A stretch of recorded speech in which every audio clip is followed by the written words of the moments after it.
This week on Michiana's menu, ABC 57's Morgan Clark escapes the everyday, embracing her more whimsical side at Apothica Teas. She takes us to a unique spot in downtown Niles. In downtown Niles lies a unique pocket on Main Street that takes you to another world.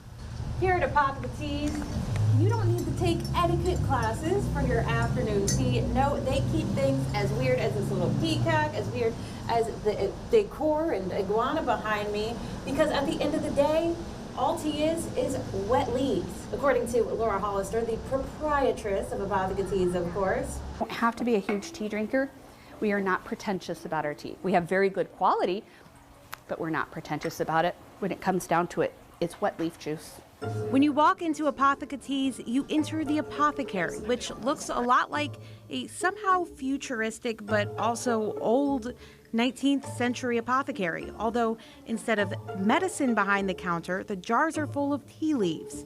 And when you head over to the conservatory, you'll enter another realm of wonder. We're trying to lean into the feel of an apothecary. But we wanted it to have a little bit of a fantastical, whimsical spin. There's actually two different sides, and they have very different personalities. We say you can stand in the doorway and choose your adventure. So in the apothecary side, you see more like Erlenmeyer flasks and beakers, and a little bit more of the steampunk. On this side, this is called the conservatory, and it's supposed to be more like tea party, outdoors kind of feel thing. Going back to the English garden parties. And no matter which adventure you choose, the decor, flavors, and music will take you to Wonderland. The whole experience of afternoon tea, I've leaned into that one because it's one that allows you to pull out of a regular world scenario. Full of whimsy and wonder, Apothica Teas opened in late 2019 by Laura Hollister, who wanted to create a space that welcomes people that may otherwise feel left out in today's society. I have children with disabilities. And so you live in these little subsets of society where you don't always feel welcome in other places. In steampunk fashion, Apothica borrows from Victorian-era flower language. Guests can use a yellow rose, a symbol of friendship, to show another table that they are open to socializing. The physical symbol serves another purpose. We can embrace a space that's welcoming to people who are neurodivergent. You know, even little things like flowers on your table to indicate whether you're open to visiting with strangers or no, you'd rather kind of stay on your own. You want to read your book, you're on a date, whatever. Those give clues to people who may not read social clues that well.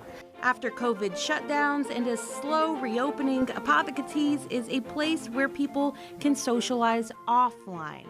During COVID, we lost a lot of our social skills. We've forgotten how to interact with people. And then when we did come back, there's a level of fear now. You know, it's like we may not have the plexiglass in front of us as much anymore, but almost emotionally we still do. And I'm trying to carve out a space where you can safely engage with that or not. The atmosphere changes in the evening. Afternoon teas stop around 5-ish.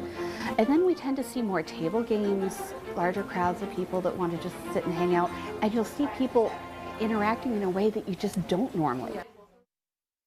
And you can plan your visit right now on abc57.com. In the next half hour on the CW25, it's tea time. See the whole afternoon tea experience at Apothica and hear why people are driving hours for that fun. And stay with us. We'll be right back.